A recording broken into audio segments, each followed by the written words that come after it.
I don't usually drink beer, but when I do, it's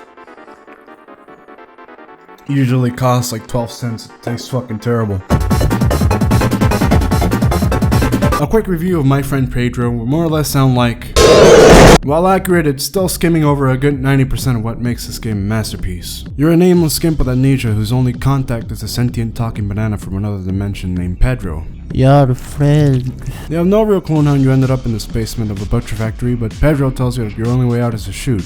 And you do. Right off the bat, you're dealt a handgun, and then another. You lock one gun in an idle reticle and aim freely with the other. That's it. You won't have to stress, as you always have the upper hand when landing clean headshots simultaneously in opposite directions. The game ramps up to 11 from here, teaching you new tricks back to back to back. You got non-infringing bullet time, obviously, acrobatic flips and kicks to jump off a wall and come back down by landing on a dude's neck and snapping it. And you're also able to get the jump on guys from around the corner by simply shooting at any metal object and have the bullets bounce back and magnetize to the nearest soul. You can avoid gunfire when reloading by flipping over shit and making cover. Or you can look uwu while doing it by trolling around like a little ballerina with a 12 gauge, Uzis, grenade launchers, or a goddamn sniper rifle 360 no-scoping goons from across the room. Shit's too much to count, and every couple of levels adds another handful of mechanics to fuck with. You have to rush down a hall on a skateboard, do an ollie, and kickflip into a guy's neck and steal his shit. Basically, it good.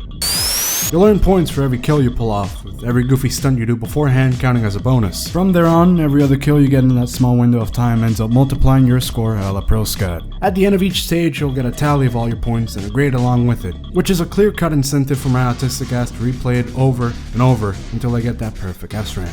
There's never a dull moment when reviewing stages, and once you've nailed the pattern down, you're left with a slick run and a raging hard-on. It's hectic and fun, constantly firing on all rounds, until it trips on itself and crashes into the carpet store with padding that turns the game into a boring puzzle platformer near the end that, while doable, strictly punishes you for going in gland first with the shooting. Now, my jaded zoomer ass can't go deep into the soundtrack because I know jack shit about EDM. What I can tell you though is that it fits it perfectly, like a nice latex glove that firmly strokes your cock. There's some heavy synthwave and dubstep tracks present, serving as a bloodstream of these stages, always maintaining a steady beat that matches up with the pacing of the levels. The standout being the gritty dubstep track that plays as you have a shootout down the highway, never letting up with its barrage of noise and heavy guitar following right behind it.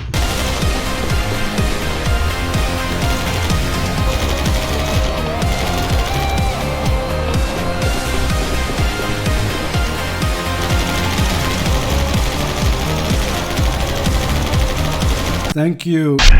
Very cool. At its core, My Little Pedro is a game that prioritizes speed and finesse above all. Honestly, this is the most fun I've had with an action shooter since I played the original Hotline Miami when it first came out. I don't think I need to tell you how enjoyable this fucking piece of art is, even though I just did. Now make fucking Armored Core, no, not Armored Core, make Metal Wolf Chaos.